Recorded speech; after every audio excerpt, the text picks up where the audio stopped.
नमस्कार, आप देख रहे हैं नेक्स्ट 9 न्यूज़ पॉलिटिकल बाइट। मैं हूं आपके साथ आकाश त्रिवेदी। शरद पवार को हटाकर अजीत पवार अब खुद एनसीपी के अध्यक्ष बन गए हैं। इसके एक दिन बाद गुरुवार को शरद पवार दिल्ली पहुंचे। वहां पर उन्होंने एनसीपी की एग्जीक्यूटिव कमेटी की मीटिंग में शामिल होंगे। उनके दिल्ली पहुंचने से पहले दिल्ली में लगे पोस्टर्स हटा दिए गए, जिसमें अजीत पवार और प्रफुल्ल पटेल के फोटो लगे थे। अब नए पोस्टर छपवाए गए हैं। इसमें अजीत प्रफुल्ल पटेल नहीं है। कुछ पोस्टर ऐसे भी हैं जिनमें कटप्पा के बाहुबली को मारने की सीन लिखा हुआ, गद्दारों को जनता माफ नहीं करेगी, कुछ इस प्रकार के उस पर शब्द लिखे हुए हैं। वहीं इस बीच अजीत पवार ने गठबंधन के बाद विधायकों से असंतोष की खबरें पर एकनाथ शिंदे ने कहा है कि पार्टी में सब ठीक है, मैं इस्तीफा नहीं दे रहा हूं। दरअसल शिवसेना के उद्धव ठाकरे गुट के नेता संजय राउत ने कहा है कि महाराष्ट्र का मुख्यमंत्री कुछ दिनों के बाद बदल दिया जाएगा। भाजपा के भी जवाब में कहा कि शिंदे ही मुख्यमंत्री रहेंगे। उधर अजीत पवार ने राष्ट्रीय अध्यक्ष बनने के बाद से समर्थकों के 32 विधायकों को ताज होटल भेज दिया। बताया जा रहा है कि टूट फूट की आशंका के चलते एक कदम उठाया गया। महाराष्ट्र की सत्ताधारी गठबंधन में अजीत पवार की एंट्री के बाद एकनाथ शिंदे कैंप के असंतुष्ट होने की खबरें आ रही हैं। ऐसे में शिंदे ने बुधवार को शाम अपने आवास पर एक बैठक रखी।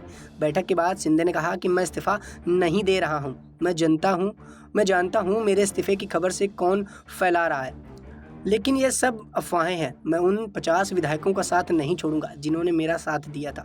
वहीं संजय राउत ने बुधवार को कहा था कि महाराष्ट्र का मुख्यमंत्री आने वाले दिनों में बदल दिया जाएगा। उन्होंने कहा कि एक कहावत है, एक पूरा और दो आधे। यहाँ 2 आधे डिप्टी सीएम हैं और एक पूरा मुख्यमंत्री है, जो असल में पूरा नहीं है बल्कि संदेह में है। महाराष्ट्र भाजपा चीफ चंद्रशेखर ने कहा कि बुधवार को विपक्षी पार्टियां एकनाथ शिंदे का संदेह फैलाने का काम कर रही हैं, पर आने वाले दिनों में महाराष्ट्र के मुख्यमंत्री रहेंगे। उन्होंने राज्य के लिए अच्छा काम किया है। महाराष्ट्र के डिप्टी सीएम अजीत पवार ने बुधवार को शरद पवार को राष्ट्रवादी कांग्रेस एनसीपी के राष्ट्रीय अध्यक्ष पद से हटाने का ऐलान किया। अजीत ने खुद कहा है कि नया राष्ट्रीय अध्यक्ष भी बताया जाएगा। उन्होंने कहा कि प्रफुल्ल पटेल ने मुंबई को 30 जून को पार्टी की राष्ट्रीय कार्यकारिणी की बैठक बुलाई थी, उसी में यह फैसला हुआ था। अजीत पवार ने कहा कि शरद पवार की उम्र हो गई है। अब सरकार में कर्मचारी 58 साल के बाद केंद्र के 60 साल में, भाजपा में 75 साल रिटायर्ड हो जाते हैं, लेकिन आप 84 साल के हैं।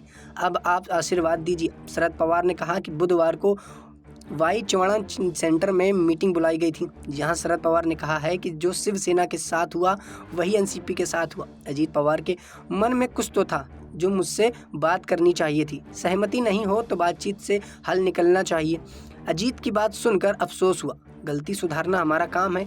आपने गलती की है, सजा तो भुगतने के लिए आप तैयार ही रहिए।